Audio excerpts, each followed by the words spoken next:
नमस्कार फ्रेंड्स, स्वागत आहे तुमचं स्वादिष्ट रेसिपीज किचनमध्ये।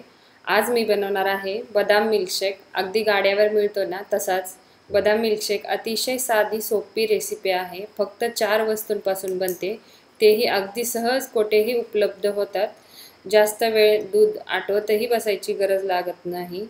अगदी 15 ते 20 मिनिटात तयार होतो। चला तर मग पाहूया याची रेसिपी।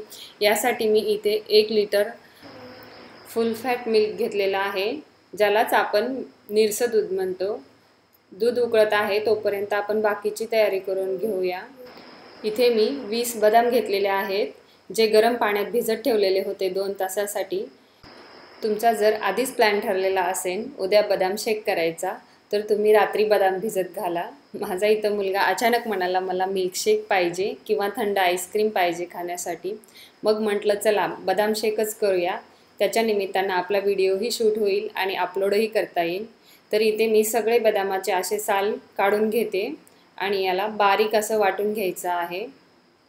जे दूध आपण गरम करायला ठेवलं होतं त्यामधल्या 2 पळ्या यामध्ये टाकून आणखीन एकदा मिक्सरवरती फिरून घ्यायचं आहे आणि स्मूथ पेस्ट बनवायची आहे।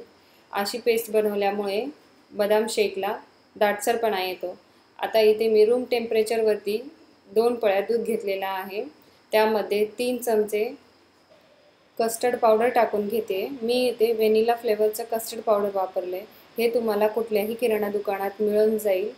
आता याच्या आपण सगळ्या गुठळ्या काढून घ्यायच्या आहेत आणि अशा प्रकारे दुधामध्ये व्यवस्थित मिक्स करून घ्यायचं आहे। आता इकडे आपलं दूधही उकळलेलं आहे, यामध्ये मी 1 छोटी वाटी साखर टाकून घेते।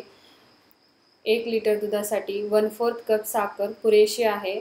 आता इथे आपण जे मिक्सरच्या भांड्यामध्ये बदामची पेस्ट बनवून घेतलेली होती ते टाकून घेऊया आणि मिक्सरचं भांडं पाण्याने विसळून तेही टाकून घेऊया पाणी। आता कट केलेले ड्रायफ्रूट्स टाकून घ्यायचे याच्यामध्ये आणि जे कस्टर्ड पावडर आपण दुधामध्ये मिक्स करून ठेवलेलं होतं ते टाकून घेऊया। कस्टर्ड पावडर टाकताना चमच्याने व्यवस्थित मिक्स करून टाकायचे, कारण पावडर तळाशी जाऊन बसते, त्यामुळे टाकताना व्यवस्थित मिक्स करून टाकायचे। आता इथे मी फ्लेवरसाठी वाटून घेतलेली विलायची टाकून घेते, याच्यामुळे बदाम शेकला फ्लेवर खूप मस्त येतो। आता याला मिक्स करून आणखीन 5 ते 6 मिनिटं उकळून घ्यायचं आहे आणि रूम टेम्परेचरवरती थंड करून घ्यायचं आहे आणि मग याला फ्रीजमध्ये 5 ते 6 तासासाठी ठेवून द्यायचं आहे, किंवा तुम्हाला लगेच पाहिजे असेल तर फ्रीजरमध्ये अर्धा 1 तासासाठी ठेवू शकता। इथे मी बदाम शेक 1 तासासाठी फ्रीजरमध्ये ठेवलेलं होतं आणि तुम्ही बघू शकता कन्सिस्टन्सी कशी मस्त आहे बदाम शेकची।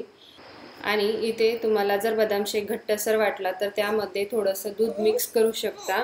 मग तयार आहे थंडगार बदाम शेक, अगदी बाजारात मिळतो तसाच। तुम्हीही बनवा घरच्या घरी आणि कसा बनला तो नक्की सांगा मला कमेंट करून। आणि हो, तुम्हाला जर माझे व्हिडिओ आवडत असतील तर आपल्या चॅनलला सबस्क्राईब करायला विसरू नका। त्यासोबतच बेल आयकॉनवरतीही क्लिक करा, जेणेकरून मी ज्या नवीन रेसिपीज अपलोड करीन त्याच्या नोटिफिकेशन्स तुम्हाला मिळतील।